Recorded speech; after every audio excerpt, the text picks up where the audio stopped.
জানার আগে জেনেটিক্সের যে সূত্রগুলি আছে সেইগুলি আমাদের শিখতে হবে। মানে সূত্র ঠিক না, আগে হচ্ছে কিছু শব্দ আছে জেনেটিক্সের, সেই শব্দগুলো আমরা আগে শিখবো। হ্যাঁ, তো দেখো এখানে আমরা যা চিত্র দেখতে পাচ্ছি, ইনি হচ্ছেন গ্রেগর জোহান মেন্ডেল। এর নাম কি?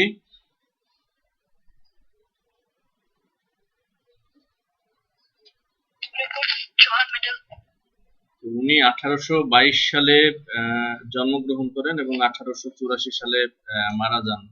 উনি অস্ট্রিয়ার একজন নাগরিক ছিলেন। হ্যাঁ, অস্ট্রিয়া, যার রাজধানী ভিয়েনা। তো এই বিজ্ঞানী গ্রেগর জোহান মেন্ডেল দীর্ঘদিন মটরশুঁটি উদ্ভিদের সংকরায়ন এবং বংশগতি সম্পর্কিত যে গবেষণা, সেই গবেষণাগুলি করেন এবং তার যে ফলাফল, সেই ফলাফল বিশ্লেষণ করে জীবের বংশগতি সম্পর্কে দুটি সিদ্ধান্তে উপনীত হন এবং এই দুটি সূত্রই হচ্ছে কি মেন্ডেলের সূত্র নামে পরিচিত। ঠিক আছে, তো মেন্ডেলের বিভিন্ন যে হিস্ট্রি বা তার বিভিন্ন ঘটনাগুলি, এই সূত্রগুলি কিভাবে আসলে আমরা সেগুলো কিন্তু ইতিপূর্বে অনেকবার বলেছি। ঠিক আছে, তাহলে মেন্ডেল কি করে মটরশুঁটি যে উদ্ভিদ ছিল সেই মটরশুঁটি উদ্ভিদের সংকরায়ন ঘটান এবং বংশগতি সম্পর্কিত গবেষণা করেন এবং সেই গবেষণার ফলাফল বিশ্লেষণ করে তিনি দুটি সিদ্ধান্ত উপনীত হন এবং এই দুইটি সিদ্ধান্ত হচ্ছে কি মেন্ডেলের সূত্র বা মেন্ডেলিজম নামে পরিচিত। ঠিক আছে, তো মেন্ডেলের সূত্র বা সিদ্ধান্ত অনুযায়ী জীবের বিভিন্ন বৈশিষ্ট্য বংশগতিতে সঞ্চারণের যে ব্যাখ্যা দেওয়া হয় তাকে মেন্ডেল তত্ত্ব বা মেন্ডেলিজম বলে। ঠিক আছে, এবং মেন্ডেলি কি বলেছিলেন? মেন্ডেল বলেছিলেন যে একটা প্রজন্ম থেকে আরেকটা প্রজন্মে বিভিন্ন ধরনের বৈশিষ্ট্যগুলি কি করে বহন করে এবং এই বহন করার জন্য দায়ী কি, যা সেগুলোকে বলা হয় জিন। আর জীববিজ্ঞানের যে শাখায়, আমি আবারও বলছি, জীববিজ্ঞানের যে শাখায় জিনের গঠন, কাজ, তারপরে বংশ পরম্পরায় সঞ্চারণের ধরন ও ফলাফল সম্বন্ধে বিস্তারিত আলোচনা করা হয়, সেই শাখাটাকে বলা হয় বংশগতিবিদ্যা বা জিনতত্ত্ব বা জেনেটিক্স। তো আপনারা খাতায় লিখে নেন, খাতায় একটু লিখে নেন সবাই, আমি একটু পরে জিজ্ঞেস করব। উইলিয়াম বেটসন, কি নাম? উইলিয়াম বেটসন 1905 সালে সর্বপ্রথম জেনেটিক শব্দটি, উইলিয়াম বেটসন, বয়েকার ট দন্তস্ব দন্তন্য, উইলিয়াম বেটসন সর্বপ্রথম এই জেনেটিক্স শব্দটি প্রচলন করেন। কত সালে? 1905 সালে। এটা খাতায় লিখে নাও এই লাইনটা। উইলিয়াম বেটসন সর্বপ্রথম এই জেনেটিক্স শব্দটি প্রচলন করেন কত সালে? 1905 সালে। হ্যাঁ হ্যাঁ, 1905।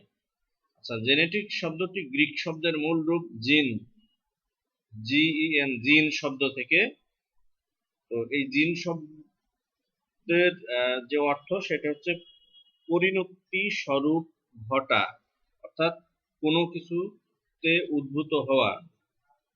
ঠিক আছে, মানে কোনো কিছু তৈরি হওয়া, কোনো কিছু ঘটা। তো এখন আমরা দেখি মেন্ডেলের বা এই যে জেনেটিক্সের কথা আমরা বললাম, এই জেনেটিক্সে কিছু গুরুত্বপূর্ণ শব্দ রয়েছে। তোমাদের বইতে দেখো, বের করো, প্রথমে কি বলা হয়েছে তোমাদের বইতে, লক্ষ্য করো, ফ্যাক্টর। প্রথমে যে শব্দটির কথা বলা হয়েছে সেটি হচ্ছে কি ফ্যাক্টর। তাহলে দেখো, জিন কি? ডিএনএ এর একটি খণ্ড। তাহলে একটা ডিএনএ এর ক্ষুদ্রতম খণ্ড ক্ষুদ্রতম খণ্ডকেই বলা হবে কি যে জিন।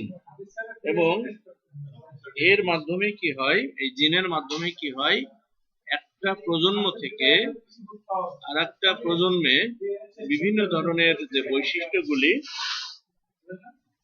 সেই বৈশিষ্ট্যগুলি কি হয়, স্থানান্তরিত হয়।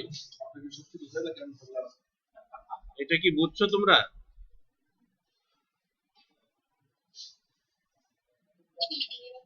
আচ্ছা, আমি একটু তোমাদের দেখাই এখানে।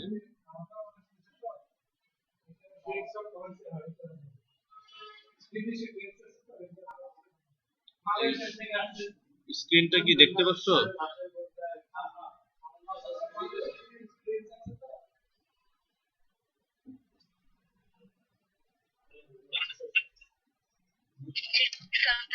আমি যে এতক্ষণ আমি তো ভাবছি স্ক্রিনটা তোমরা দেখতে পাচ্ছ, তোমরা দেখতেও পাও না, আবার কেউ কিছু বলো না, এখানে তো বলতে হবে।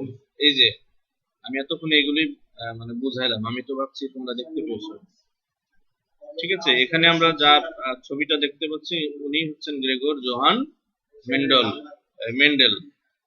তো আমরা কিছু শব্দ দেখি এখানে, দেখো যে আমি একটু বুঝিয়ে দিই।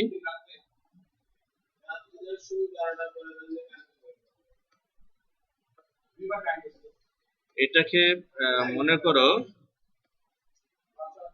এই টোটালটা যদি হয় ডিএনএ, ডিএনএ এর পূর্ণরূপ কি? Deoxy ribonucleic acid.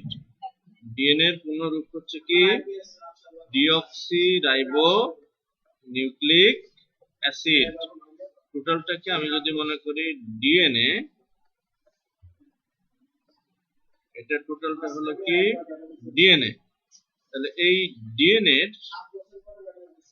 ক্ষুদ্রতম একটা খণ্ড, এই খণ্ডটাকে আমরা বলবো কি? জিন। এটা কি বুঝছো? এটা কি বুঝছো? আচ্ছা, এবং এই জিনের মাধ্যমে কি হয়, একটা প্রজন্ম থেকে, এটা মনে করলাম একটা মানুষ, ঠিক আছে, এই জিন কি করে, একটা প্রজন্ম থেকে আর একটা প্রজন্মে কি করে, বিভিন্ন ধরনের বৈশিষ্ট্যগুলি কি করে স্থানান্তর করে। এই জিনটা কি করছে, এই জিনের মাধ্যমে কি হচ্ছে, এই একটা জেনারেশন থেকে আর একটা জেনারেশনে কি হয়, বিভিন্ন ধরনের বৈশিষ্ট্যগুলি স্থানান্তরিত হয়। এটা কি বুঝছো?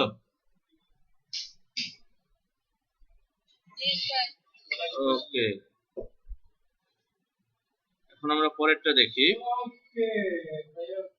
এরপরে দেখো লোকাস।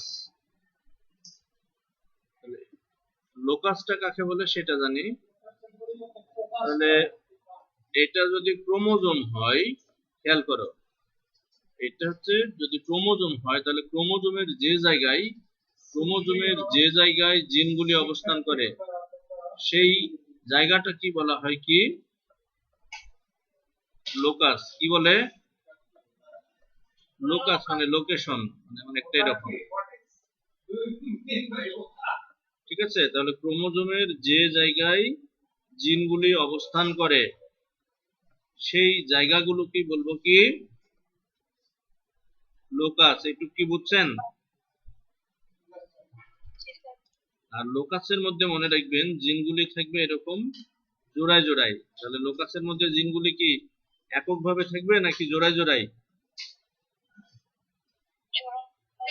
হ্যাঁ, তাহলে প্রথমে বললাম জিন কাকে বলে বুঝছেন, আর এই জিনগুলি ক্রোমোজোমের যে জায়গাটায় অবস্থান করে সেই জায়গাকে বলা হয় লোকাস। এবং এই লোকাসের মধ্যে জিনগুলি কি এককভাবে থাকবে নাকি জোড়ায় জোড়ায় থাকবে? আচ্ছা, জোড়ায় জোড়ায় যদি থাকে, তাহলে এই যে জিন জোড়া, এরকম দুইটা জিন পাশাপাশি থাকছে, তাহলে এই একটা জিনকে আর একটা জিনের কি বলা হয়? অ্যালিল। কি বলে? অ্যালিল। তাহলে ক্রোমোজোমের নির্দিষ্ট লোকাসে অবস্থিত জিন জোড়াকে একটির অপরটির বলা হয় অ্যালিল। এটা কি বুঝছেন? আচ্ছা, আর লোকাস কাকে বলে একজন বলেন?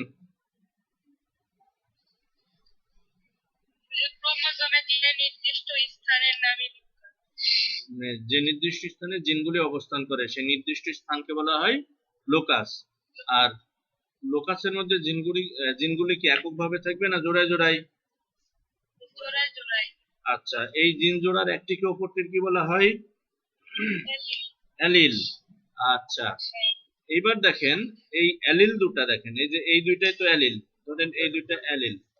যদি অ্যালিল দুটি, আমি চিহ্নিত করছি জিন দুইটাকে, যদি অ্যালিল দুটো একই রকমের হয়, দেখেন দুইটাই কিন্তু আমি ক্যাপিটাল টি লিখলাম, এই দুইটা কি একই রকম না ভিন্ন রকম?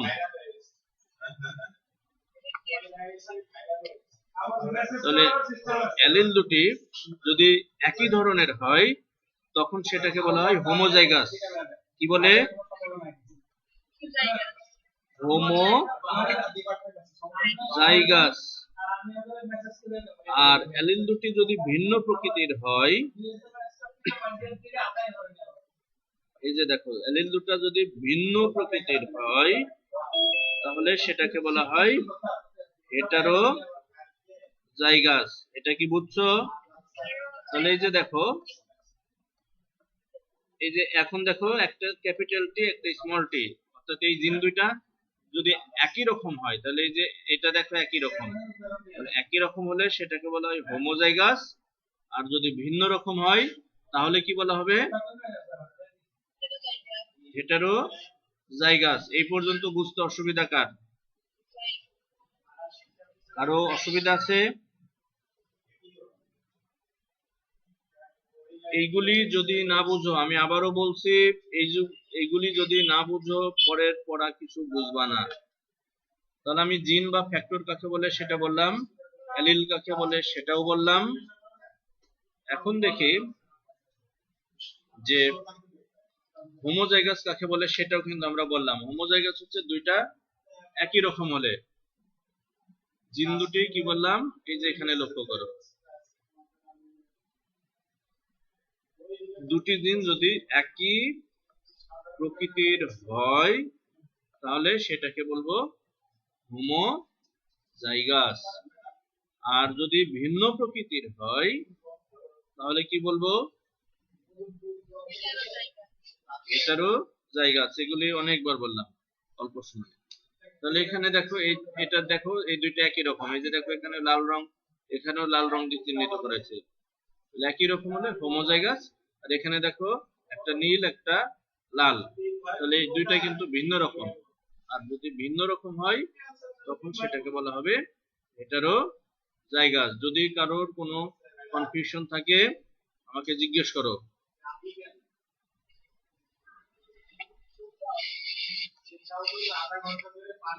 এটা কি বুঝছো?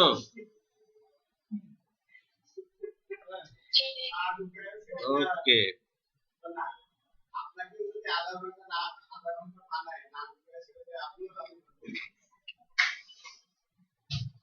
আচ্ছা, জিনোটাইপ।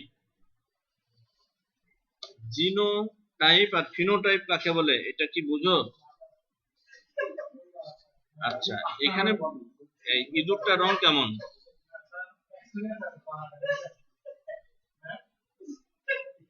এই ইঁদুরটার গায়ের রং কেমন দেখো?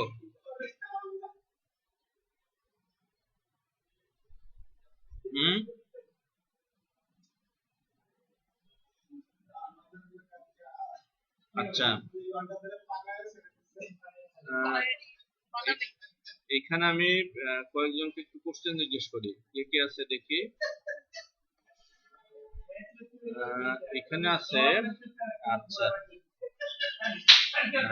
এখানে আছে সিনথিয়া, শুনতে পাচ্ছ?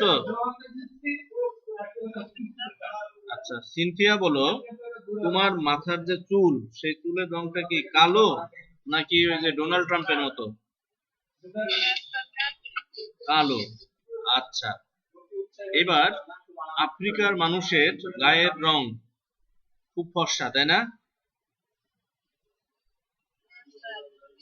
নিগ্রোদের গায়ের রং কেমন? কালো স্যার। কালো। আচ্ছা, আমেরিকানদের? ফর্সা। আচ্ছা, ফর্সা। তাহলে এই যে চুলের রং তুমি বললা কালো, তারপরে তারপরে বলছো ত্বকের রং ফর্সা, তাহলে এইগুলো কি জীবের বাহ্যিক বৈশিষ্ট্য নাকি অভ্যন্তরীণ বৈশিষ্ট্য?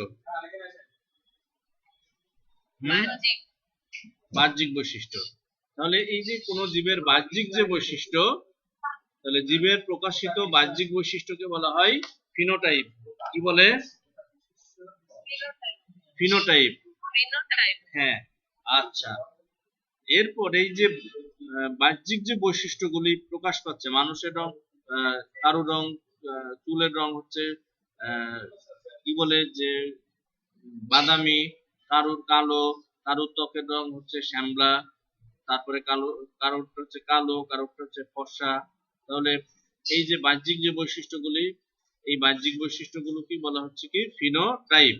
তো আর এই ফিনোটাইপ, দেখো ফিনোটাইপ যে প্রকাশিত হচ্ছে, জীবের বৈশিষ্ট্য নিয়ন্ত্রণ করছে, এই নিয়ন্ত্রণকারী জিন যুগলের প্রতীকী যে গঠন, সেই প্রতীকী গঠনকে বলা হচ্ছে জিনোটাইপ। তাহলে যে গায়ের রং সাদা হচ্ছে, চুলের রং কালো হচ্ছে, তাহলে এই যে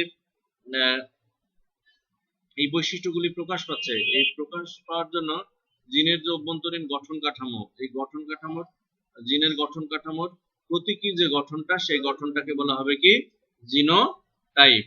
কি বুঝছো? এইগুলো যদি না বুঝো, এটা কিন্তু পরবর্তীতে কিচ্ছু পারবা না। আমি আবারও বলে দিচ্ছি, যদি এই কনসেপ্ট ক্লিয়ার না হয়, পরবর্তীতে কিছুই পারবা না। এবং এটা মনে রাখবা যে, এটা মনে রাখবা যে এখান থেকে বোর্ড পরীক্ষায় প্রতি বছর একটা করে কোশ্চেন আসবেই, প্রতি বছর একটা করে কোশ্চেন আসবেই। এখন তোমার ইচ্ছা। এবং আমার মনে হয় এবার দিয়ে এই টপিকগুলো আমি 7 বার না 6 বার যেন হলো পড়ানো। এরপরেও আমি জানি অনেকেই জিজ্ঞেস করলে মানে বলতে পারবে না, কারণ কি পড়াটা না বুঝে অনেকেই বলছো যে বুঝছি। আমি আবারও বলছি, এটা ভালো করে শিখতে হবে। আচ্ছা, প্রকট বৈশিষ্ট্য। প্রকট বৈশিষ্ট্য কাকে বলে? দেখো এখানে দেখো অ্যালিল দুইটা, এই অ্যালিল কি হোমোজাইগাস না হেটারোজাইগাস? একজন বলো। Sir homozygous. হোমোজাইগাসকে কিন্তু বলা হয় বিশুদ্ধ, আরেকটা নাম হচ্ছে পিওর বা বিশুদ্ধ। তাহলে এইখানকার গাছটা, কাণ্ড, গাছের কাণ্ড কি খাটো নাকি লম্বা এটার তুলনায়? লম্বা। তাহলে দেখো একটা লম্বা, আর লম্বার বিপরীত কি খাটো না মাঝারি?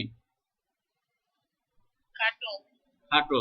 তাহলে দেখো একটা লম্বা গাছ আর একটা খাটো গাছ, এবং দুইটাই কি হবে হোমোজাইগাস বা বিশুদ্ধ। একটা বিশুদ্ধ লম্বা কাণ্ড বিশিষ্ট উদ্ভিদ আর বিশুদ্ধ খাটো কাণ্ড বিশিষ্ট উদ্ভিদের মধ্যে যদি ক্রস ঘটানো হয়, খেয়াল করো, এই যে দেখো লম্বা এবং খাটো উদ্ভিদের মধ্যে যদি ক্রস ঘটানো হয়, তাহলে প্রথম বংশধরে যে বৈশিষ্ট্যটা প্রকাশ পায় হেটারোজাইগাস অবস্থায়, এই যে দেখো এটা হচ্ছে হেটারোজাইগাস অবস্থায়। তো আমি আরেকটু বোঝাই দিই, আমি যদি এখান থেকে একটা জিন, এখান থেকে একটা নিলাম গ্যামেট, অর্থাৎ ক্যাপিটাল টি,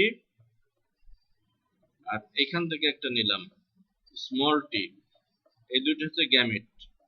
এখন এই দুইটার মধ্যে যদি ক্রস ঘটানো হয়, তাহলে পরবর্তী যেটা আসলো এটা কি হোমোজাইগাস না হেটারোজাইগাস?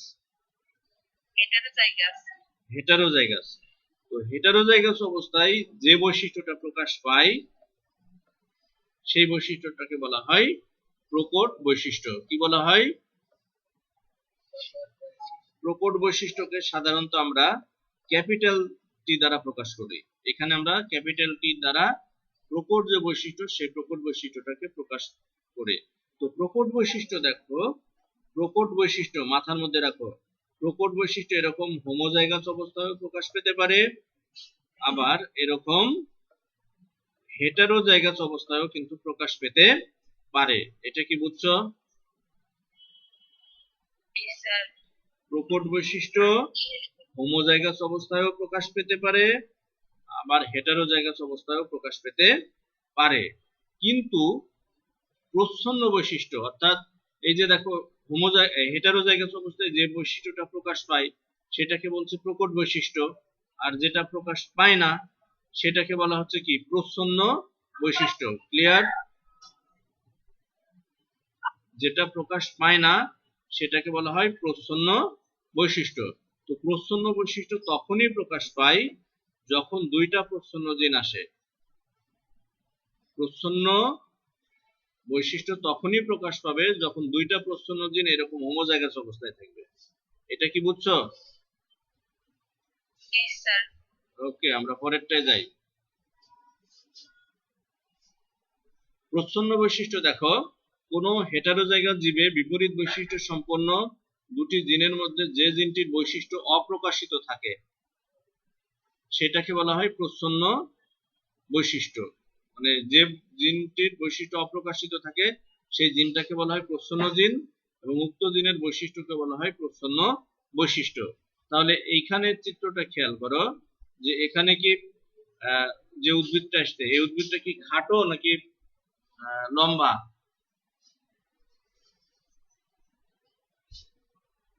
এখানে স্যার লম্বা। লম্বা। তাহলে এখানে বলছে যে বৈশিষ্ট্য অপ্রকাশিত থাকে সেটাকে বলা হয় প্রচ্ছন্ন বৈশিষ্ট্য। এখানে লম্বা এবং খাটো উদ্ভিদের মধ্যে ক্রস ঘটানোর পর যে উদ্ভিদটা আসলো সেটা লম্বা। তাহলে এখানে কোন বৈশিষ্ট্য প্রকাশ পায়নি বলো?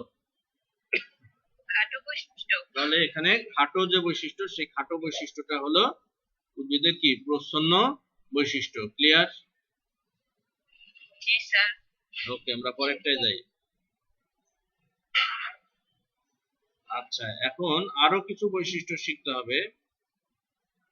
হোমোজাইগাস হেটারোজাইগাস আমরা শিখলাম। এখন সংকর জীব দেখো, দুটি বিপরীত বৈশিষ্ট্য সম্পন্ন, আমরা যেটা দেখলাম একটু আগে, দুটি বিপরীত বৈশিষ্ট্য সম্পন্ন বিশুদ্ধ জীবের মধ্যে প্রজননে সৃষ্ট সন্তানদের বলা হয় সংকর জীব। এটা কি বুঝছো? তাহলে আমি একটু আগে দেখালাম এরকম দুই, এই যে দেখো এরকম দেখালাম না একটু আগে। তাহলে এটা যদি পিতা হয় আর এটা যদি মাতা হয় তাহলে কি হচ্ছে এরকম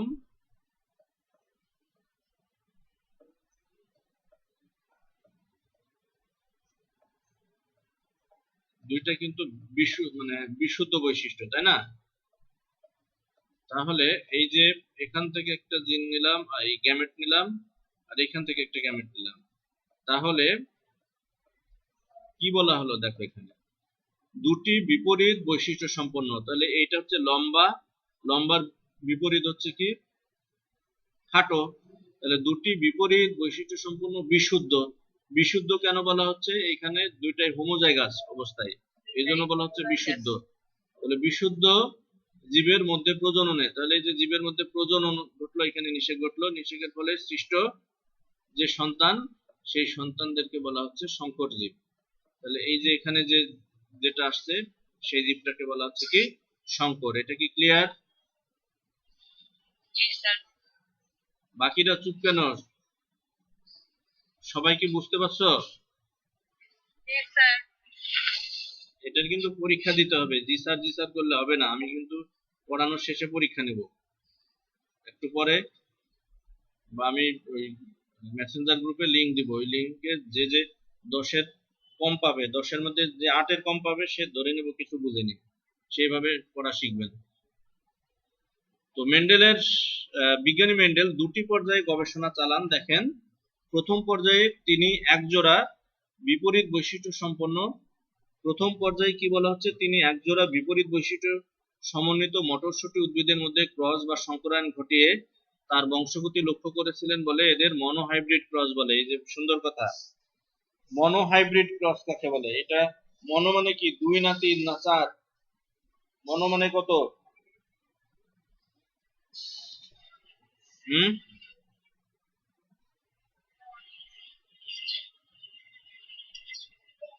মনো মানে কত বলো?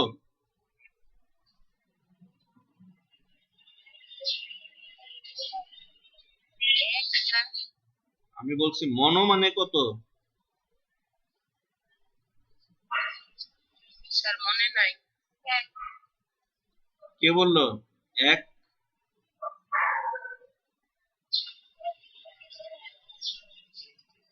আচ্ছা, এক কে বললো একটু আগে? বলো সবাই চুপ। এটা তো সঠিক, মনো মানে তো এক, এটা তো সবাই জানে। তুমি পড়োনি ইংরেজিতে মনোসিলেবল, ডাইসিলেবল, পলিসিলেবল এরকম পড়ায়নি? মনো মানে এক, ডাই মানে দুই, ট্রাই মানে তিন। তাহলে মনো হাইব্রিড ক্রস, তাহলে এক জোড়া, মনোযোগ দিয়ে শুনেন, এক জোড়া বিপরীত বৈশিষ্ট্য সম্পন্ন জীবের মধ্যে ক্রস ঘটানো হলে, অর্থাৎ এক জোড়া বিপরীত বৈশিষ্ট্য উপর দৃষ্টি রেখে যে ক্রসটা ঘটানো হয় সেই ক্রসটাকে বলা হয় মনোহাইব্রিড ক্রস। এটা কি বুঝছেন? জীবের এক জোড়া বিপরীতধর্মী বৈশিষ্ট্যের উপর দৃষ্টি রেখে যে সংকরায়ন বা ক্রস ঘটানো হয় তাকে এক সংকর ক্রস বা মনোহাইব্রিড ক্রস বলা হয়। তাহলে যেমন এক জোড়া বিপরীতধর্মী বৈশিষ্ট্য, লম্বা, লম্বার বিপরীত খাটো, এখানে কিন্তু বৈশিষ্ট্য এক জোড়া। তাহলে এক জোড়া বিপরীত বৈশিষ্ট্য সম্পন্ন জীবের মধ্যে যে ক্রস ঘটানো হয় সেটাই হলো মনোহাইব্রিড ক্রস। তাহলে আরেকজন বলো, ডাইহাইব্রিড ক্রস কাকে বলে? ডাইহাইব্রিড, হ্যাঁ, তাহলে দুই জোড়া বিপরীতধর্মী বৈশিষ্ট্যের উপর দৃষ্টি রেখে যে ক্রসটা ঘটানো হয় সেই ক্রসকে বলা হয় ডাইহাইব্রিড ক্রস। তাহলে এখন এখানে কি বললাম? লম্বা এবং খাটো, এটা হচ্ছে একটা বৈশিষ্ট্য। যদি মানুষের ক্ষেত্রে বলি সে কি লম্বা নাকি খাটো, একটা বৈশিষ্ট্য। তারপরে আরেকটা বৈশিষ্ট্য হলো তার গায়ের রং ফর্সা নাকি কালো। তাহলে এখানে কয় জোড়া বৈশিষ্ট্য আসলো বিপরীতধর্মী? একটা হচ্ছে লম্বা আর খাটো, আর একটা হলো গায়ের রং সাদা অথবা কালো। তাহলে এখানে কি দুই জোড়া বিপরীতধর্মী বৈশিষ্ট্য না? তাহলে এইটা হয়ে গেল ডাইহাইব্রিড ক্রস। মেন্ডেলের প্রথম যে সূত্র সেটা হচ্ছে মনোহাইব্রিড ক্রস, আর দ্বিতীয় যে সূত্র সেটাকে বলা হয় ডাইহাইব্রিড ক্রস। আচ্ছা, এই কোশ্চেনের উত্তরটা পরীক্ষায় প্রায়ই আসে, এটা আমি একটু পরে জিজ্ঞেস করব, সবাই একটু দেখে নেন। কোশ্চেনটা হচ্ছে এরকম যে মেন্ডেল কেন মটরশুঁটি বেছে নিয়েছিলেন? কোশ্চেনটা কি, মেন্ডেল কেন এত উদ্ভিদ থাকতে এই মটরশুঁটি উদ্ভিদটাকে সে বাছাই করেছিল? তোমাদের বইতেও দেখো আছে যে অনেকগুলি কারণ, তার মধ্যে দেখো মটর গাছ এক বর্ষজীবী, অর্থাৎ এই মটর গাছ আমরা জানি এক বছর বেঁচে থাকে। তাহলে মটর গাছ এক বর্ষজীবী এবং খুব সহজেই কি করা যায়, যে বাগানে বা টবে কিন্তু এদের চাষ করা যায়। তাহলে এটি একটি কারণ ছিল। তারপরে বলা হচ্ছে কি যে মটর গাছের প্রতিটি জনুর আয়ুষ্কাল অল্প। তাহলে যে একটু আগে বললাম যে এক বছরই বেঁচে থাকে, তাহলে আয়ুষ্কাল অল্প হয়, খুব কম সময়ের মধ্যে সংকরায়ন পরীক্ষার ফল পাওয়া যায়। আর মোটর গাছে আমরা যদি লক্ষ্য করি তাহলে মোটর গাছে কিন্তু দুই ধরনেরই ফুল পাওয়া যায়। ঠিক আছে, মোটর গাছের উভলিঙ্গ, মোটর ফুল হচ্ছে উভলিঙ্গ হয়, কি হয়, স্বপরাগায়ন ঘটে। আবার কি যে মোটর ফুল স্বপরাগেই হয়, বাইরে থেকে আসা অন্য কোনো চারিত্রিক বৈশিষ্ট্য সহজে মিশে যেতে পারে না। ঠিক আছে, ফলে বংশ পরম্পরায় নির্দিষ্ট চারিত্রিক বৈশিষ্ট্য সম্পন্ন শুদ্ধ সন্ততি উৎপাদন সম্ভব। আবার কি দেখো যে তুমি চিত্রে দেখো এই ফুলগুলোর কিন্তু আকৃতি বড়, মোটর গাছের ফুলগুলোর আকার কি হয়, যে বড় থাকে, যার ফলে খুব সহজেই কিন্তু পরাগায়ন ঘটানো যায়। ঠিক আছে, তো এই সব বিভিন্ন ধরনের বৈশিষ্ট্যগুলো মটর গাছের মধ্যে দেখা যায়, যে কারণে কি হয় যে মেন্ডেল এই মটরশুঁটি উদ্ভিদকে কিন্তু বেছে নিয়েছিলেন। এই কোশ্চেনটা পরীক্ষায় আসে, এবং এই অধ্যায়ে আমি আবারও বলছি, এই অধ্যায় থেকে বোর্ড পরীক্ষায় একটা কোশ্চেন আসবেই। তো এখন আমাকে একজন বলো, ফিনোটাইপ কাকে বলে? বললাম যে পরীক্ষা নিব, এই যে এখন জিজ্ঞেস করবো, বলো ফিনোটাইপ কাকে বলে?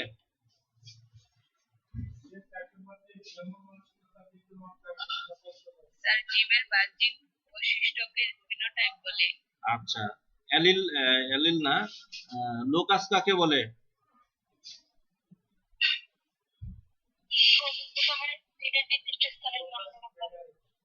তাহলে ক্রোমোজোমের যে নির্দিষ্ট স্থানে জিন বা অ্যালিলগুলি অবস্থান করে সেই জায়গাটাকে বলা হচ্ছে লোকাস। আচ্ছা, যদি দুইটা অ্যালিল একই ধরনের হয় তাহলে সেটাকে কি বলা হয়? হোমোজাইগাস। হোমোজাইগাস। হোমোজাইগাস।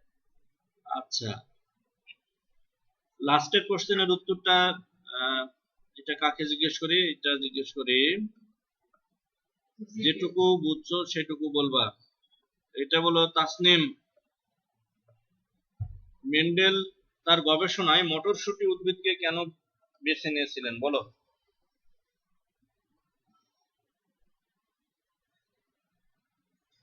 মেন্ডেল তার গবেষণায় মটরশুঁটি বেছে নিয়েছিলেন কেন? আরো তো অনেক গাছ ছিল, আম গাছ ছিল, কাঁঠাল গাছ ছিল, তাল গাছ ছিল।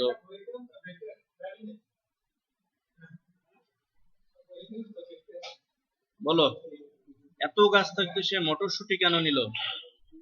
স্যার এটা বাগানে লাগাতে বা টবে লাগাতে সহজ। তারপর এটার ফুলের আকৃতি বড় হয়।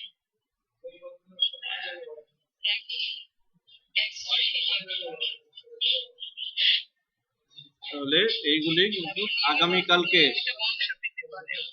আগামীকালকে সবাই খুব ভালো করে এই সংজ্ঞাগুলি শিখে রাখবা। আগামীকালকে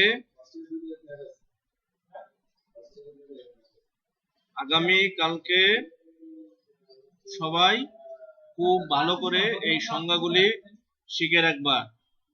আর যদি কারো অসুবিধা থাকে এখনো জিজ্ঞেস করো, আগামীকালকে কোনো না শুনবো না। এইগুলি যদি তুমি না বুঝো, জেনেটিক্সের কিচ্ছু বুঝবা না। এখন বলো কারো কোথাও অসুবিধা আছে কিনা। ঠিক আছে, সবাই ভালো থাকবেন। আল্লাহ হাফেজ।